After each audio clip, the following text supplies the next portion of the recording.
¿por qué debo dejarme cuidar por otros? Y la respuesta es porque la Biblia nos manda a someternos unos a otros. Jesús, el Señor de todo, se puso por debajo de sus discípulos. Y Él espera que tú y yo hagamos lo mismo hoy. Sométanse unos a otros en el temor de Cristo. Implica que sometimiento es ponerse voluntariamente bajo la autoridad de alguien para un propósito bueno y apropiado. Este propósito de exaltar el señorío de Cristo en la vida de la iglesia.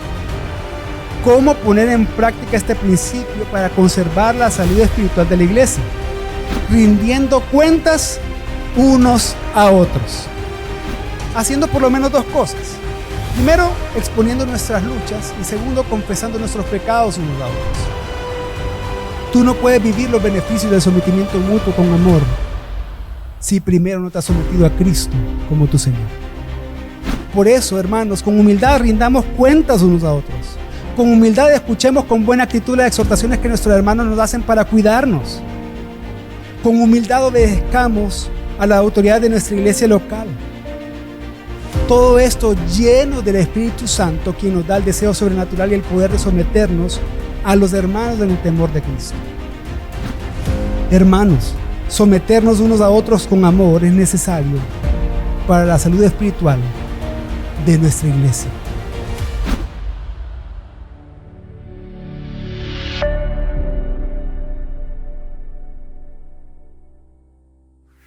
Y continuando con nuestra serie, la práctica del amor fraternal entre hermanos, que ese es el propósito de esta serie, cada uno de los temas, hermanos, va enfocado a que nosotros aprendamos a vivir de manera comunitaria, como iglesia. Y debemos de poner en obra y en práctica la palabra de Dios. Así que ese es el objetivo, ese es el propósito que buscamos con cada una de las enseñanzas. Esta mañana quiero hablar de un tema importante. Tengo el privilegio de poder compartir con ustedes hablar un principio que nosotros entendemos o conocemos como no dar nada por sentado, o bien se puede conocer como juicio de amor o de caridad. Y la enseñanza de esta mañana se llama asumiendo lo mejor de nuestros hermanos. Hermanos, nosotros vivimos en un mundo donde está de cierta manera gobernado por la sospecha. Entre múltiples de las formas en las que vemos cómo el pecado se manifiesta, hay algo que está ahí y que nos ha impregnado a todos de cierta manera. Y es que sospechamos absolutamente de todo. Vemos a las personas, no solamente sospechamos de ellas, sino que juzgamos las motivaciones, asignamos motivaciones en los corazones de las personas. Vemos una mirada de alguien, una mirada que no nos gustó, nosotros pensamos y le atribuimos una motivación al corazón. Tal vez no le caigo bien, a saber qué le pasa. Tal vez fue por esto, o tal vez por aquella situación pasó y me vio de esta manera. Tal vez por eso hizo esto. Y comenzamos a caer en ese juego pecaminoso de asumir y asignar motivaciones de las personas que nos rodean. En el matrimonio suele pasar, y se agudiza esto porque después de tantos años de casados o con el tiempo de estar casados, sí o no que solemos asignar motivaciones a nuestra pareja. Me suele pasar a mí. Ya estoy discutiendo con Ingrid y a la hora de una discusión yo me adelanto y por una frase yo ya estoy en mi mente concluyéndola y terminando la frase o asignando alguna motivación. Y a partir de lo que estoy pensando comienzo a juzgar y la discusión toma un tono a partir de cosas que no han pasado. Y lo atribuyo precisamente porque durante casi 14 años he visto el comportamiento y yo he asumido que va a comportarse así. Nos suele pasar muchas veces. Venimos cada domingo, nos sentamos y suele pasar, tal vez porque la iglesia, gracias a Dios, somos un número algo grande, pero solemos pensar, por mí lo está diciendo el pastor. Más si usted conoce al pastor y usted habla con él, alguien le contó algo de mí, probablemente por mí lo está diciendo. Pero pensemos en lo siguiente. ¿De qué serviría venir y sentarme acá y escuchar una palabra para alguien que vive en Australia? Si usted está hoy sentado acá y la palabra le está hablando a su corazón, qué bueno, gloria a Dios. Y se está siendo confrontado, qué bueno. Dios nos mandó profetas a Israel para hablarles acerca de Europa. Dios les mandó para hablarles de su pecado. En los discipulados, ¿qué suele pasar? Tal vez es más frecuente porque es un grupo reducido. Probablemente la persona que discipula, el que está siendo discipulado, dice, por mí lo ha de estar diciendo.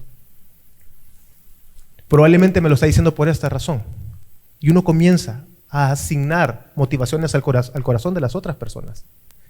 Hay un ejemplo bíblico acerca de esto, y el problema con la sospecha es que muchas veces, y hoy en día, la malicia y la sospecha se ve como una virtud, donde las personas dicen que no te den atol con el dedo.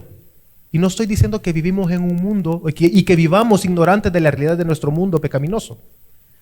Y que no vivamos en un mundo donde creemos que la gente, por asignar lo mejor a la gente, asumimos lo mejor de ellos y que no pecan. No vivimos en un mundo libre de pecado. Entendemos que hay pecado. Pero nuestro corazón debe de estar humillado delante de Dios todo el tiempo. Y no podemos vivir todo el tiempo sospechando y con malicia, asignando motivaciones al corazón, más aún al corazón de nuestros hermanos. Hay una porción de la Biblia que no lo vamos a leer en ese momento, solo se los cuento. Josué 22 lo puede leer en su casa, del 10 al 34. Trato de resumirlo de esta manera. Después de haber hecho la conquista, la tribu de Rubén, Gad y media tribu de Manasés fueron despachados. Conquistaron la tierra. Josué les dice, ok, han cumplido con aquello que prometieron. Vuelvan a sus casas, que el río Jordán los dividía. Vuelvan, asiéntense y multiplíquense, es decir, vivan ahí. Estas 3 tribus fueron, llegando al lugar, levantaron un altar, edificaron un altar. Las otras tribus, cuando vieron esto, al otro lado del Jordán, dice la palabra que se alistaron para ir a la batalla en contra de sus hermanos. ¿Por qué nuestros hermanos están levantando un altar? ¿Acaso no es de este lado donde Dios ha puesto para que adoremos? Así que se dirigieron hacia donde ellos, pero ellos iban dispuestos a pelear contra ellos, si era posible hasta matarlos, porque ellos habían asumido y habían entendido ese altar que levantaron es idolatría. Cuando fueron y hablaron, las tribus de Rubén, Gad y media tribu de Manasés se le acercan y le dicen, no, nosotros construimos esto para que nuestros hijos en el futuro recuerden quién es nuestro Dios. No vamos a ofrecer sacrificios acá, solo es un lugar que recuerde al lugar aquel de adoración en Israel, porque sus hijos al otro lado del río un día pueden llegar a decir, ¿qué tienen ustedes que ver con nosotros? Si el río Jordán Dios lo puso para dividirnos. Dijeron los demás, ok, qué bueno lo que hicieron. Y aquel altar se llamó testigo, porque recordaba lo que Dios había hecho y cómo Dios los había llevado a la victoria. Pero notemos que prontamente cuando notemos el hecho, unos levantaron el altar, los otros sin conocer las motivaciones se alistaron a la pelea. Vamos a pelear, porque ellos lo hicieron pecaminosamente y ellos explicaron después, no, eso no fue por esto, y todo se aclaró. Hermanos, ¿cuántas veces nosotros asumimos de esta manera las motivaciones de los demás? Así que lo que espero que podamos reflexionar es que, considerando que solamente Dios conoce el corazón del hombre, por amor a nuestros hermanos y siendo guiados por el amor, asumamos lo mejor de las intenciones de nuestros hermanos. Y como les comentaba, hay un principio que refleja esto y es no dar nada por sentado, o bien el juicio de amor o juicio de caridad. ¿Qué podemos entender por no dar nada por sentado? Es no apresurarnos a juzgar a nuestros hermanos asignando malas motivaciones al corazón de él o de ellos cuando sus acciones o cuando sus palabras no son del todo claras para nosotros, que es lo que suele pasar. Cuando no somos claros en nuestras situaciones, asignamos motivaciones y discutimos y pecamos asignando motivaciones. Pero quiero que me acompañe al libro de Job, creo que aparecerá en las pantallas. En el libro de Job nos muestra, podemos ver cómo tiene esto que estoy hablando de asignar motivaciones, malas motivaciones al corazón de nuestros hermanos, tiene un origen diabólico. Dice Job 1, voy a leer de los versículos 8 al 11. Job 8 del 1 al 11. Y el Señor dijo a Satanás, ¿te has fijado en mi siervo Job? Porque no hay ninguno como él sobre la tierra, hombre intachable y recto, temeroso de Dios y apartado del mal. Respondió Satanás al Señor: ¿acaso teme Job a Dios en balde? ¿No has hecho tú una valla alrededor de él, de su casa y de todo lo que tiene por todos lados? Has bendecido el trabajo de sus manos y sus posesiones. Has aumentado en la tierra. Pero extiende ahora tu mano y toca todo lo que tiene. Verás si no te maldice en tu misma cara. Satanás llegó, Dios llama, cuando los hijos de Dios, dice el texto, se acercaron delante de Dios, Dios llama a Satanás y le dice: ¿no has visto a Job? ¿Cómo es? Dios fue el que dijo: él es recto, él es íntegro. ¿Y qué fue lo que hizo Job? Lo acusó. Él te adora porque tú le has hecho, tú lo estás protegiendo. Tú le has dado todo lo que tiene y por eso él te está adorando. Quítaselo a ver si te adora. En tu propia cara te va a maldecir. Satanás estaba asignando motivaciones de las razones de la adoración de Job hacia Dios.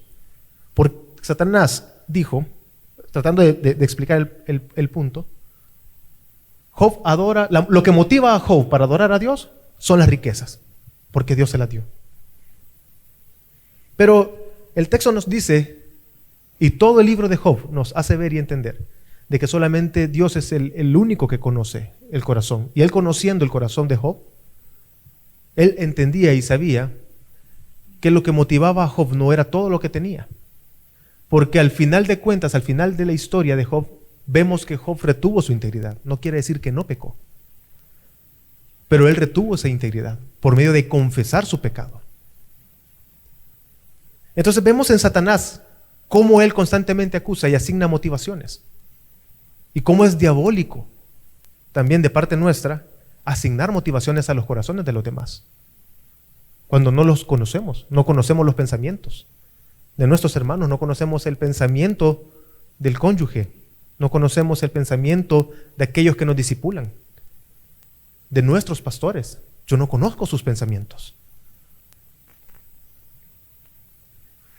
Pero Dios, si seguimos en el relato de Job, Dios mismo es el que ha asegurado que Job es íntegro. Él conoce el corazón de Job, que no lo motivaba ni la riqueza, ni el bienestar, ni la familia, ni la salud. Y toda la palabra de Dios, durante toda la Biblia, constantes versículos nos dicen que solo Dios puede juzgar el corazón de los hombres. Solo voy a leer uno, Jeremías 17:10, que dice: yo, el Señor, Jeremías 17:10, yo, el Señor, escudriño el corazón, pruebo los pensamientos, para dar a cada uno según sus caminos, según el fruto de sus obras. De manera, hermanos, que solo Dios es quien conoce las intenciones detrás de nuestras palabras, de nuestras acciones, de nuestros pensamientos. Y eso es más terrible, porque el único que puede juzgar es Dios, y Él es santo. Si estuviéramos expuestos delante de nuestros hermanos, tendríamos la carta bajo nuestras mangas, digamos. Y no le estoy diciendo que no le estoy dando un tema de justificación, sino por lo menos podríamos llegar a decir: tienes que mostrar misericordia, porque igual como yo peco, tú pecas. Pero delante de Dios no podemos decir eso. Esto es peor. Nuestros pensamientos, nuestras motivaciones, nuestras acciones están siempre delante de Dios y nada se puede esconder. Y Él juzga las motivaciones de nuestro corazón. Y lo terrible es que este pecado de asignar motivaciones nos lleva a cuestionar a Dios, y es lo que vemos en Job. Job no es la excepción. Job, durante la carta, durante el libro de Job, nos damos cuenta de que Job constantemente cuestionaba a Dios. ¿Qué motivó a Dios a que yo fuese quebrantado de esta manera? Y Job presenta muchos argumentos a su favor que le hacen ver: yo hago esto. Si he visto a una mujer, que alguien vaya y la tome, que tome mi mujer, dice. Si dieran palabras fuertes: si yo he pecado en contra de Dios, que pase esto. Y él comenzaba, porque él estaba abogando por su integridad delante de Dios, diciendo: ¿por qué me está pasando esto? ¿Por qué Dios pasa lo que está pasando en mi vida? Pero Dios, entendemos que no reveló la motivación a Job. Sin embargo, en el capítulo 38 le contesta y le hace ver, y por medio de preguntas en ese capítulo, le hace entender que no hay nadie superior a Dios. Que dónde estaba Job cuando Dios creó todo. Que quién es él para pretender cuestionar a Dios cuando solamente Dios es el único creador capaz de juzgar, conocer las motivaciones de nuestros corazones. Y esto que vemos en el libro de Job, hermanos, no se escapa de nosotros. No escapa de nuestro día a día, de asignar motivaciones, de cuestionar a Dios y querer asignar motivaciones a Dios del por qué pasa lo que pasa en nuestra vida. De asignar motivaciones a nuestros hermanos cuando ellos nos ofenden o tenemos diferencias con ellos. Dice Romanos 11:33 al 35 que nos habla de que Dios es insondable. Dice Romanos 11:33 al 35: oh profundidad de las riquezas y de la sabiduría y del conocimiento de Dios. Cuán insondables son sus juicios e inescrutables sus caminos. Pues, ¿quién ha conocido la mente del Señor? ¿Y quién llegó a ser su consejero? ¿O quién le ha dado a él primero para que se le tenga que recompensar? Hermanos, Dios es insondable. No cometamos el error de pecar en contra de Dios, en querer asignar o juzgar o cuestionar los motivos de Dios, de cómo hace las cosas. ¿Acaso Dios no podría haber hecho esto? ¿Acaso Dios no puede acabar con esta situación? Perfectamente Dios tiene el poder de hacer, pero ¿quiénes somos nosotros para cuestionar cómo Dios ha destinado que las cosas sucedan? No somos quién nosotros para juzgar las motivaciones, qué motiva a Dios. Pero el texto bíblico es claro en decirnos que Dios lo que busca es su gloria. Y eso debe de bastarnos a nosotros. Porque Dios es perfecto, es puro. Y todo lo que hace es bueno. No entendemos las razones del porqué de cada una de las cosas que están pasando en nuestra vida, pero de algo sí estamos seguros. Que Él busca su gloria y por tanto, todo lo que pasa es bueno. Porque Él es perfecto. De igual forma, hermanos, el pecado no solamente nos lleva a cuestionar las motivaciones de Dios y sus intenciones, sino que lastimosamente, esto que vemos en Job, que Satanás hizo en contra de Job, nosotros lo hacemos en contra de nuestros hermanos. No solamente cuestionamos a Dios, sino que muchas veces con prontitud aseguramos, asumimos, damos por sentado lo que está motivando a nuestro hermano. Cuando tenemos alguna diferencia, cuando somos confrontados, cuando vemos muchas de las decisiones que se toman en nuestra iglesia local, con prontitud asumimos y juzgamos, asignamos motivaciones. Y lo peor de todo es que eso mismo nos controla y nos dirige y nos hace tomar decisiones a partir de una sospecha. No pequemos de esa manera, hermanos. Nosotros muchas veces, una vez más, nos apresuramos a emitir un juicio en las acciones de nuestros hermanos. Y quiero que me acompañe al Salmo 50, que nos da un ejemplo de esto, de cómo se mezcla el hecho de que nosotros creemos quién es Dios, cómo es Dios, pensamos que cómo Él es, pero a la vez como nosotros rápidamente apresuramos, valga la redundancia, nuestra lengua para emitir un juicio contra nuestros hermanos. Salmo 50 del 19 al 21. Das rienda suelta a tu boca para el mal, y tu lengua trama engaño. Te sientas y hablas contra tu hermano, al hijo de tu propia madre calumnias. Estas cosas has hecho, y yo he guardado silencio. Pensaste que yo era tal como tú, pero te reprenderé y delante de tus ojos expondré tus delitos. Y hay un pecado acá, hermanos, entendiendo que solamente Dios puede juzgar las motivaciones de nuestro corazón. Y lo contrario, es pecaminoso asignar motivaciones. Debemos de ver que hay aquí dos pecados que creo que nos hacen o surgen ante nuestros ojos con prontitud. Primero, la arrogancia. ¿Por qué es arrogante entonces que yo asigne motivaciones al corazón de mi hermano? Cuando yo tengo una diferencia, hay una discusión, cuando somos confrontados, cuando las decisiones que vemos en nuestra iglesia local, cuando un hijo no logra entender por qué el padre lo está disciplinando, cuando todas estas situaciones pasan en nuestra vida y nosotros asignamos motivaciones al corazón de nuestros hermanos, nosotros estamos actuando con arrogancia, porque nos estamos colocando al nivel de Dios, porque solo Dios puede conocer el corazón del hombre. Pero también hay otro pecado y es el pecado de malicia. Porque quiere decir entonces que tenemos un corazón malicioso, porque vemos lo malo constantemente. Y malicia no me refiero con malicia a una persona coqueta, que nosotros utilizamos esa palabra, ay, qué maliciosa la muchacha, o qué malicioso el muchacho, porque se arregla y quiere que lo vean bien, es muy malicioso. No me refiero a eso, sino es ese pecado de constantemente, de una mala voluntad, de malas emociones o sentimientos o actitudes hacia otra persona, de ver lo malo siempre en las otras personas. Y es el pecado en nosotros, hermanos, que nos hace ver constantemente solo lo malo de los demás. Pero lo terrible es que cuando hacemos un análisis de la situación, las buenas motivaciones están reservadas solamente para nosotros. Y nosotros hacemos las cosas con buenas motivaciones. Es lo que nosotros juzgamos. Pero todos los demás hacen las cosas con unas malas intenciones. Y una mala motivación en el corazón de esas personas. Y eso es lo que vemos. Un ejemplo de malicia lo vemos en Mateo 22, 15 al 22. Se los cuento rápidamente. Los fariseos, los escribas, buscaban hacer tropezar a Jesús. Dudaban de él. Pero veamos la malicia de ellos. Dice el texto que se acercaron adulando a Jesús. Tú eres maestro, tú que eres bueno, que eres justo, que juzgas con imparcialidad. Queremos que nos enseñes porque no hay nadie como tú. Estoy parafraseándole. Dinos, ¿debemos de pagar el impuesto al César? Y dice el texto que Jesús, conociendo la malicia de ellos, es decir, que ellos lo estaban adulando. La malicia muchas veces nos lleva a esconder nuestras motivaciones detrás de algo bueno. Y estaban juzgando y querían hacer tropezar a Jesús.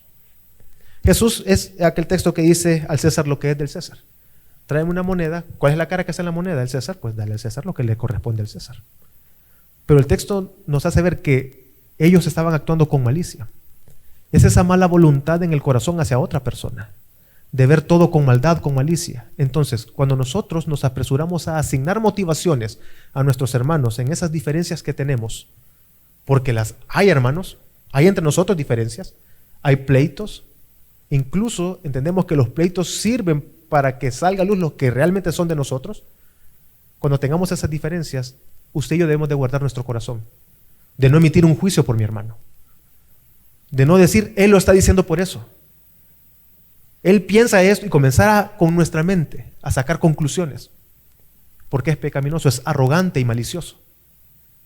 No debemos de pecar de esa manera. Dice 1 Corintios 14:20, hermanos, no seáis niños en la manera de pensar. Más bien, sed niños en la malicia, pero en la manera de pensar, sed maduros. Hermanos, debemos de pensar maduramente. Debemos de tener discernimiento, debemos de tener madurez espiritual por medio de la palabra. El Evangelio nos va madurando para que nuestros pensamientos no se apresuren maliciosamente a emitir un juicio en las motivaciones de nuestros hermanos. Más cuando no tenemos claro por qué me lo dijo. Mejor pregunte, mejor aclárelo, porque como hijos de Dios buscamos la verdad, no nos gozamos en la injusticia. Y preguntamos para aclarar la situación. En lugar de emitir un juicio con prontitud, debemos de ser astutos, maduros en la forma de pensar y ser niños con la malicia. Y una vez más, no quiere decir que ignoramos el pecado en el mundo o que mi hermano no pueda pecar. Pero más bien, ¿qué estamos llamados a juzgar? Aquellos pecados manifiestos. Aquellos pecados, aquellas cosas que van en contra de la verdad. Eso debemos de juzgar. Porque ha sido manifiesto. Pero yo no puedo juzgar lo que está pensando. ¿Cómo voy a juzgar lo que está pensando, hermano? ¿Cómo voy a juzgar lo que está moviendo su corazón si no lo conozco? Pero somos tan arrogantes y maliciosos que asignamos motivaciones y las juzgamos. Nos pretendemos Dios. No pequemos de esa manera, hermanos. Así que podríamos decir que cuando hablamos de no dar nada por sentado, o un juicio de amor o de caridad, de emitir un juicio de amor, implica entender que solamente Dios puede conocer las motivaciones en los corazones de nuestros hermanos. Hacerlo nosotros es algo diabólico y se constituye como algo pecaminoso que surge de un corazón malicioso y de gran arrogancia, ya que nos colocamos al nivel de Dios. Pero quiero que veamos cómo Jesús respondió ante este pecado.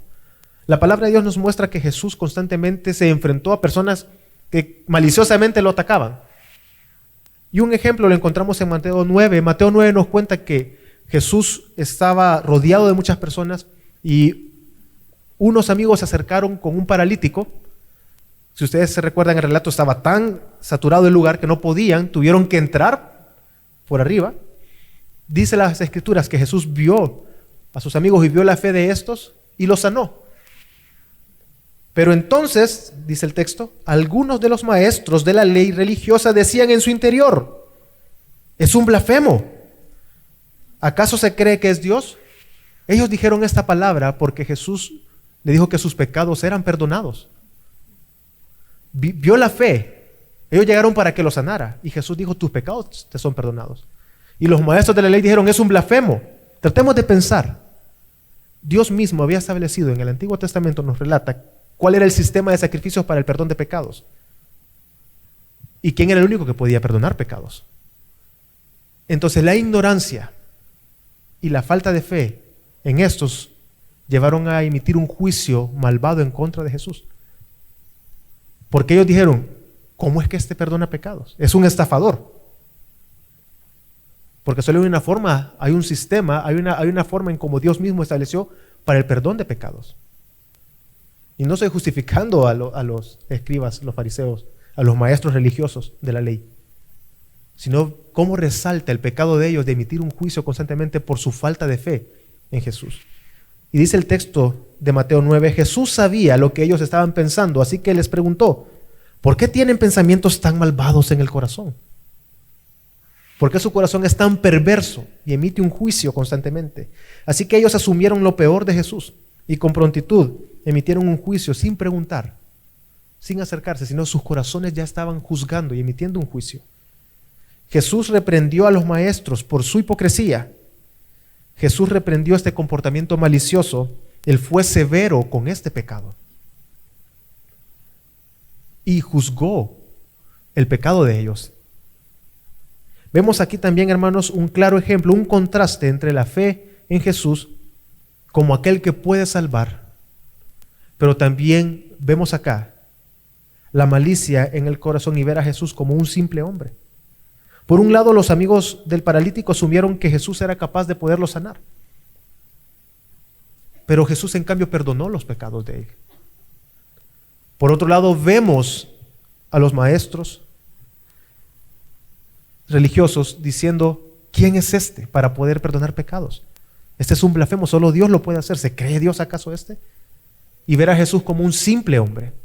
Por eso la palabra de Dios, habiendo entendido lo que estamos hablando ahorita, solo Dios puede juzgar los pensamientos del hombre. Dios mismo asigna este juicio al Hijo, para que el Hijo un día venga a juzgar a cada uno de nosotros las motivaciones de nuestro corazón. Por eso dice Romanos 12:16, en el día en que, según mi evangelio, Dios juzgará los secretos de los hombres mediante Cristo Jesús. Hermanos, debemos de confiar en Dios, porque llegará un día, y temer a Dios y humillarnos delante de Dios, si somos personas que constantemente y maliciosamente asignamos motivaciones. Debemos de depender y confiar en Dios, permanecer en el evangelio y descansar en Él, descansar en la justicia de Dios, porque Él nos da justicia. Porque quiero que veamos la contraparte. Todos acá de igual manera, precisamente porque pecamos cada uno de nosotros con esta malicia, también nosotros somos agraviados con esa malicia. Y es feo ser ofendido constantemente con personas que piensan mal de uno. Pero ¿en quién confiamos? En Dios, en Cristo Jesús, porque ¿quién es el único que puede juzgar las motivaciones? Dios. Y Él vendrá un día. Por eso Dios, el único que puede juzgar, asigna a su Hijo Jesucristo este derecho divino de juzgar los corazones.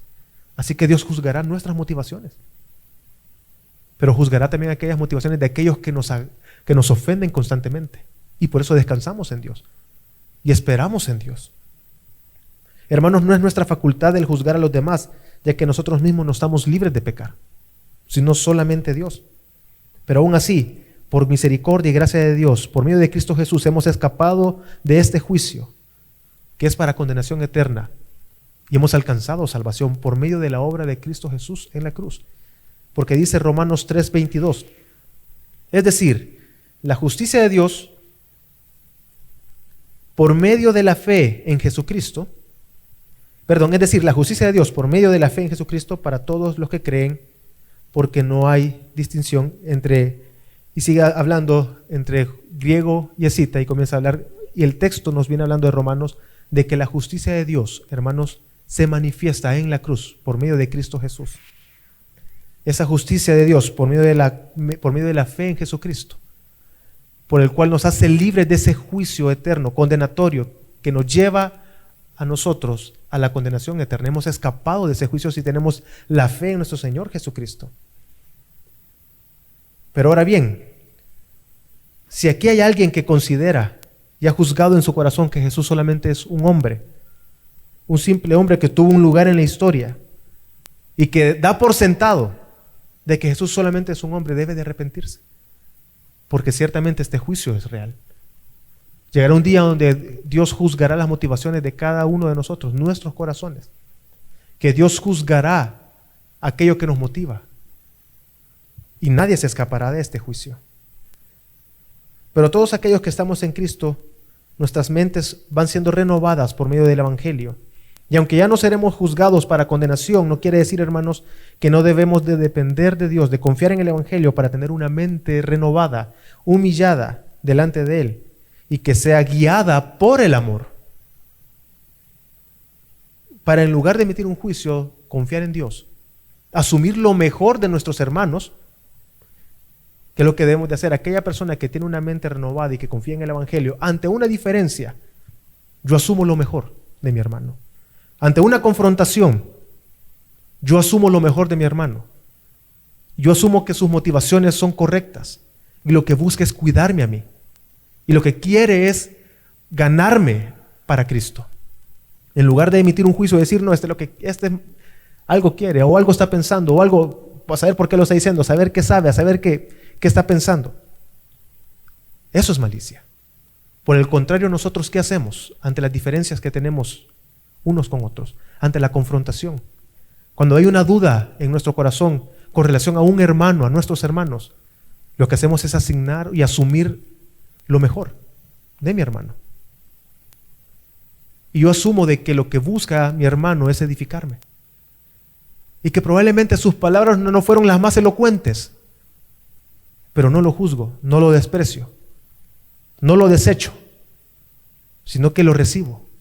Y aquí se une lo que tanto Pastor Sandoval y Pastor David han enseñado. Estoy dispuesto a esa vigilancia y estoy dispuesto a someterme a mi hermano, sin tener malicia en sus intenciones, de asignarle malas intenciones a ellos, sino yo asumo lo mejor de mi hermano. Así que, ¿cómo practicamos esto entre creyentes? Y entendiendo que cuando hablamos de no dar nada por sentado, es no apresurarnos a juzgar, lo repito una vez más, a nuestros hermanos asignando malas motivaciones en su corazón cuando sus acciones, sus palabras no son claras, cuando nos ofenden o cuando tenemos diferencia, no asumimos lo peor, sino asumimos lo mejor. Cuando hablamos de no dar nada por sentado, implica que también colocamos nuestra confianza en Dios, que en nuestras diferencias no nos debemos de centrar en sí en las acciones, en las palabras de nuestros hermanos, sino más bien en cómo vamos a glorificar a Dios y cómo Dios va a ser glorificado en nuestras relaciones. Confiamos en Dios que si nuestro hermano tiene una mala motivación en su corazón, el Evangelio lo guiará al arrepentimiento y por eso no lo despreciamos, no emitimos un juicio, sino más bien mostramos un amor fraternal hacia Él. ¿Qué dice 1 Corintios 13? Y quisiera que me acompañaran a 1 Corintios 13 del 4 al 7, de cómo poner por obra esto. Y pensemos, así como nosotros somos agraviados con la malicia de otras personas, nosotros también con nuestra malicia ofendemos a otros. Pero hemos de estar dispuestos a someternos mutuamente a la vigilancia mutua para que Dios sea glorificado, porque esto sirve también para la salud de la iglesia. Dice 1 Corintios 13 del 4 al 7. El amor es paciente, es bondadoso. El amor no tiene envidia, el amor no es jactancioso, no es arrogante. No se porta indecorosamente, no busca lo suyo, no se irrita, no toma en cuenta el mal recibido, no se regocija de la injusticia, sino que se alegra con la verdad. Todo lo sufre, todo lo cree, todo lo espera, todo lo soporta. Tratemos de aplicarlo. Trataré de aplicarlo de la siguiente manera. El amor es paciente. Yo veo a mi hermano, se acerca a mí.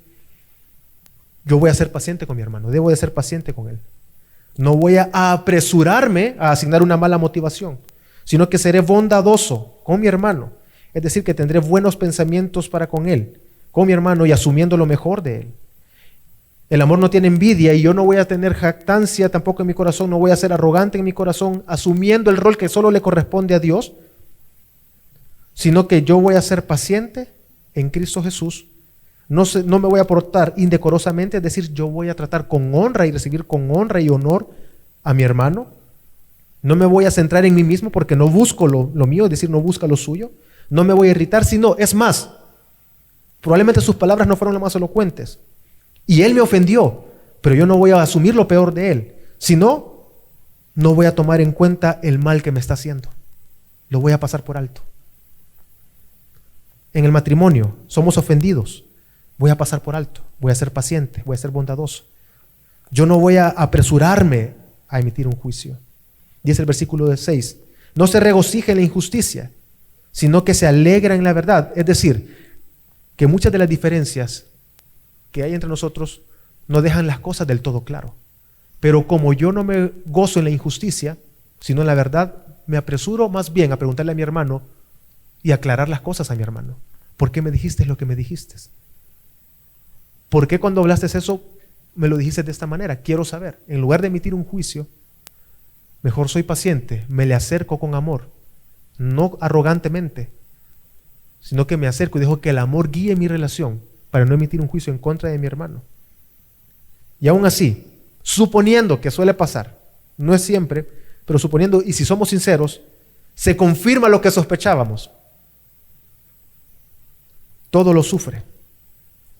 Estamos dispuestos a soportar con amor la diferencia con mi hermano.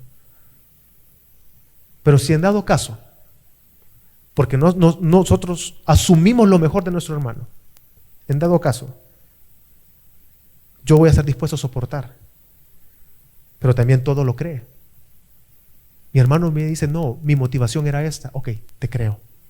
Y renuncio a la malicia. No le creo. O sea, del diente al labio le voy a decir, sí, yo te creo, pero en mi corazón suele pasar, a mí no me da tol con el dedo este. Por algo es.